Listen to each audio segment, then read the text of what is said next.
Mae West, Steve Blum, and David Lodge for this panel.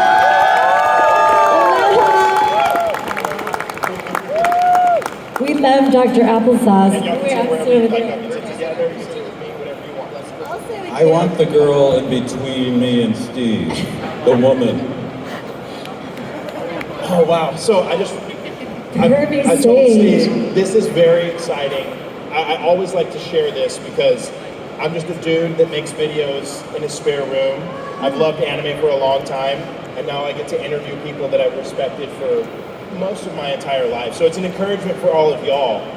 Never stop pursuing your dreams. You never know exactly what's going to happen. So very cool moment for me. Excited to have you guys. Since COVID, we all work out of our spare rooms now too. So. I guess that's true. That's actually, COVID gave me a huge boost because everybody was at home looking for free content, and I took advantage of that. But you're still in your mother's basement, which troubles me. Guys, very, very cool. I know, Debbie, this is your first time at Collectacon, as well as Steve. How has the experience been so far this weekend?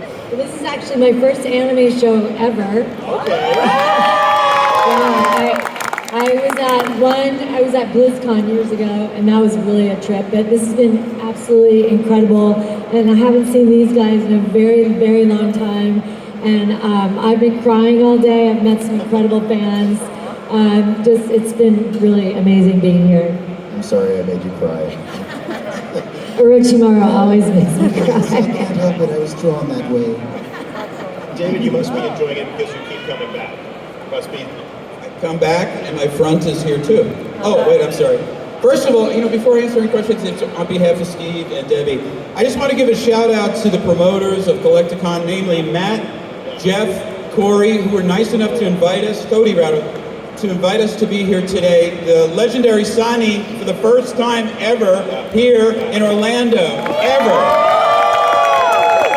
Orochimaru, Tsunade, and Lord Jiraiya. So thanks to the promoters of this. It's really an honor to come. I'm speaking on behalf of my buddies here, to see you guys. So thanks for coming out, and thanks to, as I said, the guys that are the promoters. It rocks. Thank you. I had to do that. I'm paid to do that. Do I have to call you Lord now? Lord Jiraiya, the Purgator, Lord Vader.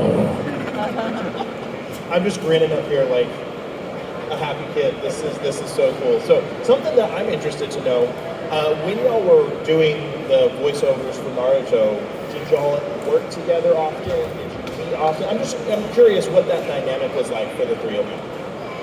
No, we worked in a rubber box pretty much with our director, Mary Elizabeth McGlynn. His hot wife, hot. On the other side of the glass. And so we would only see each other in the lobby if we were lucky. Gotcha. Or on other shows if we happened to see each other in the studio. So coming to conventions is really the only time we have a chance to interact. I think the thing that's different about doing anime from like animation is that we're overdubbing Japanese, and so they can't really have us in a room together because we have to match the flaps, and it's kind of an art, mitotic regeneration art. Well, we're also 8-year-olds in adult suits, and Exactly. we cannot be corralled into paying attention if we're in there with all of us together because we have too much fun together. Happy birthday to my friend Nikki over there! Tsunade in the house! I just spotted her, sorry. So what you're telling me is I'm never going to grow out of being an 8-year-old on the inside, feeling like, how am I even doing this? Oh, no.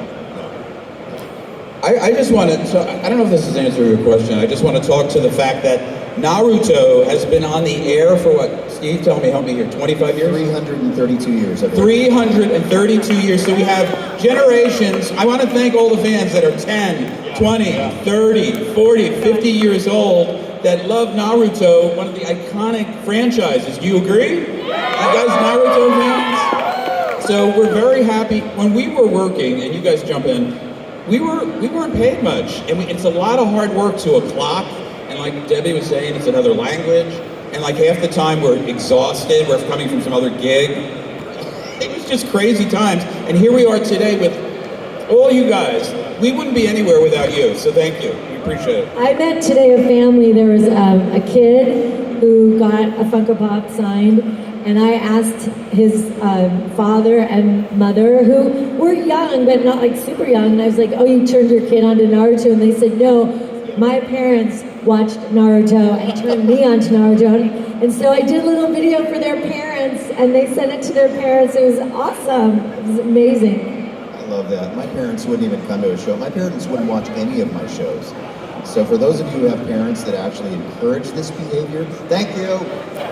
Thank you. I am definitely guilty of turning my children towards anime as well, because they just naturally see what I'm watching, and we've started easy. We're about 50 episodes into Dragon Ball Z. They're 5 and 2. Maybe that's the appropriate age. I don't know, but they love it. And so I'm like, all right, just wait. We're gonna do Naruto, My Hero Academia, and see if this continues. So it's interesting to see both parents turning kids. I've even seen instances where children turn their parents onto anime, and then they're here, which is so cool. It's a little disturbing, however, for me, because I have to say things like, I'm not a pervert, I'm a super pervert. And then there's like kids, yeah, I know, kids are watching this, or how about this one? Sexy Jutsu Naruto, now! Yeah, see, the kid, yeah, you'll never be the same. I'm sorry. Do you think that my boobs are ever going to stop growing is what I want to know. 106 centimeters. The posters I've been getting, the pictures, I'm like, wow! How many people here like the 106 centimeters line? Yeah, okay. Ladies and gentlemen, Steve Blum, one more time, come on. You guys, his line is like so long, I don't even know what to do with I it. feel so sheltered. I don't know about these boobs and sexy things. I just take over people's bodies very innocently trying to take their jutsu. We recorded the show a while ago, so we can't be canceled for saying sexual innuendo. All right. It's not our fault, not our words. It's not our fault. So I want to direct this specifically to Steve. I've been watching Naruto for, oh Lord, about 15 years, but Cowboy Bebop since I was 14, so 21, almost 22 years.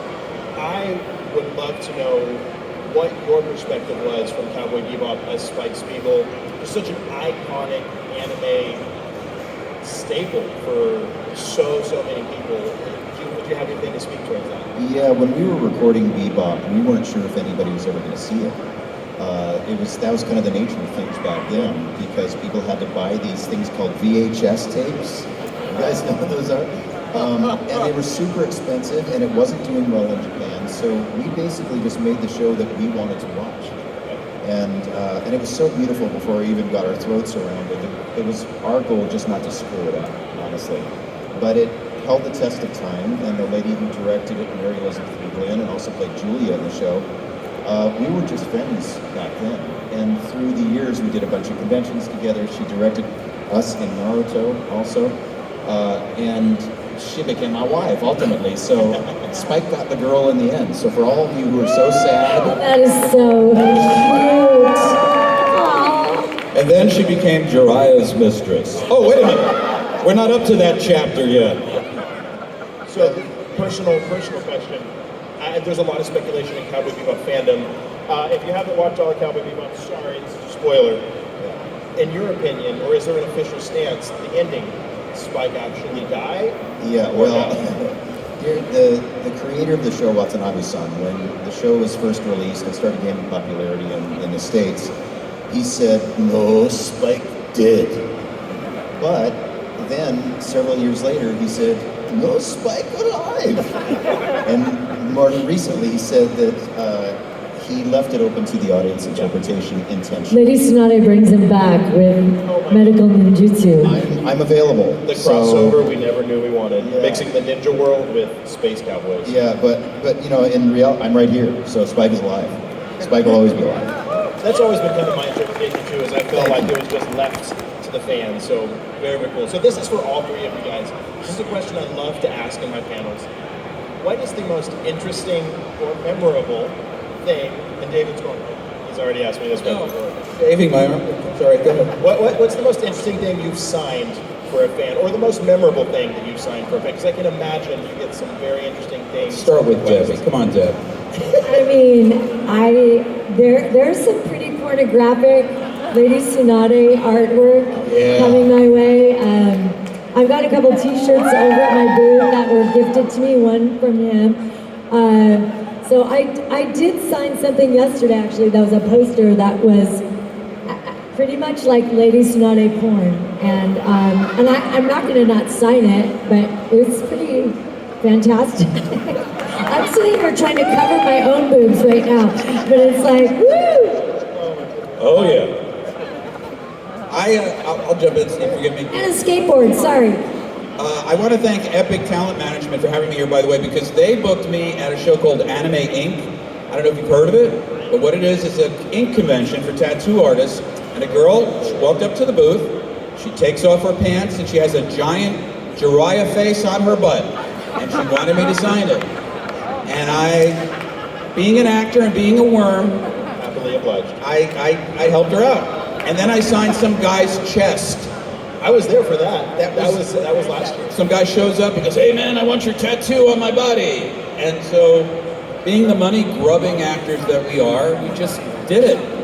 There you go. Took a little extra time with that one, right? Oh yeah. I was going to say... His sweat glands were in overdrive. Yeah, oh my God. I have signed a lot of really, really weird things, but my favorite one was a man's chest. There was a guy, we called him Fanboy Frank. He had a beard like this big. It was at Anime Expo, and he wanted me to sign his chest, and he had so much hair on there that I actually had to part the hair to sign around his nipple. It was really... Sounds like your kind of thing, Steve. It was a little... I have a little bit of PTSD around that still, but I'll do it. I'll do it for the team. Yeah, so. That image will never go away, buddy. No, and the hair now is probably about this long on the chest too, so I imagine it's disappeared in there and I'll have to redo it at some point. Unless he got a tattoo and he says, "Let me show you this tattoo," and then he parts his own. Maybe. Yeah, he came to Very another biblical. con and I Very gave him a biblical. tramp stamp at another con. So, yeah. So you guys obviously are an inspiration, yes, but you're also an inspiration to many people look up to you guys. I'm curious, who's an inspiration to you? Who's somebody during your career that you looked up to or aspired to or motivated you? I know we're getting a little deep. Frank Welker is one of the living legends that I got to work with, and I don't think I've ever stopped screaming inside after meeting him and working with him. Yeah, but he was the big one for me. Because if you don't know who Frank Welker is, look him up, because he did like all the creature voices in all the Disney movies you've ever seen, and he's Megatron. He's done a bazillion different things. Yeah, he's amazing. I was going to say Tara Strong, which is so funny. She's so much younger than me, but my first big animation gig was doing Pamela Adlon's voice in 101 Dalmatians cartoon series. She had a baby, and this is just a really quick story, but when I was aspiring to become a voiceover actor, and I don't know why, because don't ever do it, no, I'm just kidding.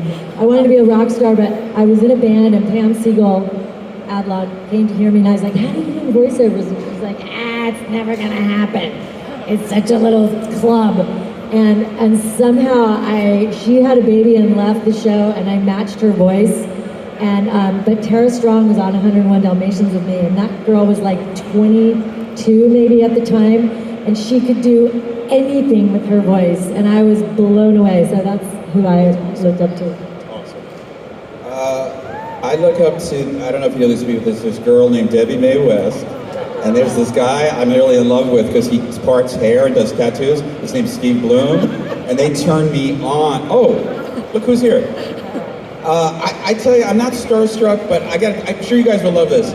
I have the chance sometimes to work with Mark Hamill, and I'm a Star Wars nut, and I'm looking at him talking to him while I'm going, I'm talking to Luke Skywalker. I'm talking to Luke Skywalker. I'm fucking talking to Luke Skywalker. We were all the same agency. So we did a cartoon together, and he signed something for my son. He literally went to his car. Now here he is, Mark Hamill. He went out of the talent agency, onto his car, into the trunk of his car, came back and said, "From a galaxy far, far away, Mark Hamill." I know that has nothing to do with voiceover, but damn, I love Mark. That's awesome. So I could sit here and Bogart this time all day long and talk to you guys, but I love to give an opportunity to y'all. So we have time for maybe three or four questions. Anybody wants to come line up at the microphone? Boom, I see 4 people standing. Perfect. Fire. All right, young man right there with the Naruto Pikachu t-shirt. I like it. Naruto Pikachu with Bulbasaur as the Toad. Hi, My question is Orochimaru almost died because they thought he died. What was your guys' perspective when he came back? I have no answer. You guys answer that. I was dead. I'm alive in reruns. Right? Yeah. Well, Orochimaru is immortal.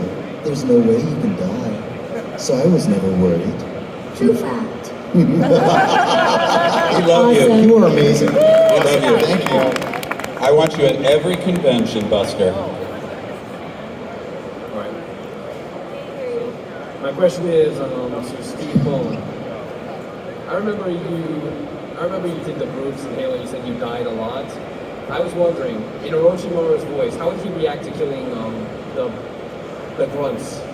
And my question to Debbie is, what would happen if you reunited with Rukia's voice actor, since you did her older sister?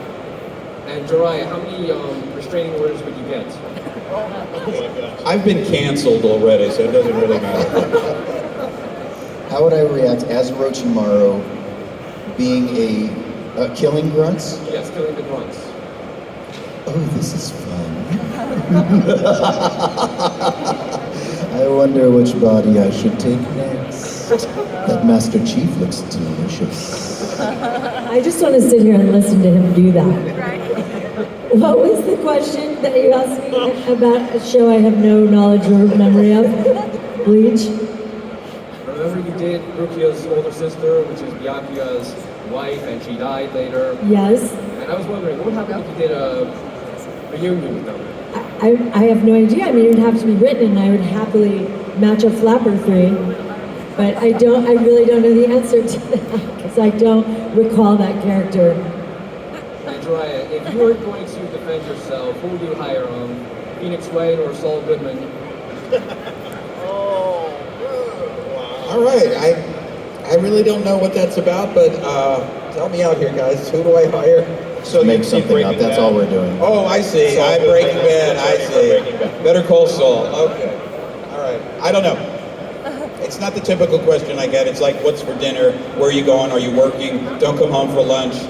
I'm married to. Just go do a job. That's the kind of stuff. You know what I'm saying? I'm married. You know what I'm talking about? I know what you're talking about. All right. Thank you. Hey, Dope Tokyo. I married you for breakfast and for dinner, not for lunch. Look at this costume, I've you got guys. Toby here. I'm gonna have to speak through my eyes. You have to speak through your eye? Through his eye. Wow, okay. I'm gonna take the mask off. So I have a request. Could all of you, in Naruto Shonen Jump, you all, Orochimaru, you summon Manda, Jiraiya summons Bonita, and you all, summon your... Summon our jutsu? Yeah, can you, all, speak summoning jutsu, and then, interpret the unison? I didn't hear the last part. We all have different jutsus. I'm gonna say summoning jutsu! Ultra Big Ball Rasengan! Do you want a specific jutsu? So he was requested the ninja animals that your characters summon. So you summon the toads, you summon the slugs. Okay, so mine would be, what is it? Mighty House Toad. I don't know if that's one of Bring them. down the house. Yeah, bring down the house. You got it. Pikachu, I summon you. Very good. If I get to choose, come on. Aloha. Hello. My question goes to Steve. So, you have done the voice of Tom from Toonami for 20 years. My question is, have you ever throughout your time when you got the job, you was gonna do it for a long time, or you become everyone's childhood host? When we get these kinds of gigs, we don't know if we're going to be working tomorrow. I take it on a day-by-day basis. I have always said that in this job we get fired every day.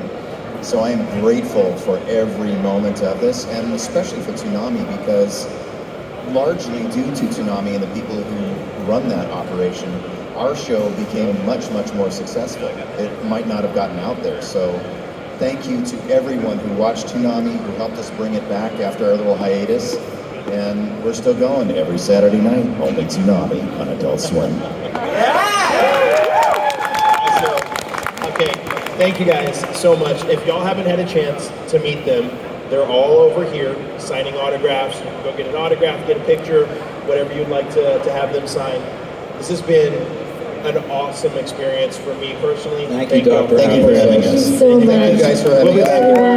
And thank you, Collectacon. Thank you, Collectacon. Thanks, guys, for being our fans.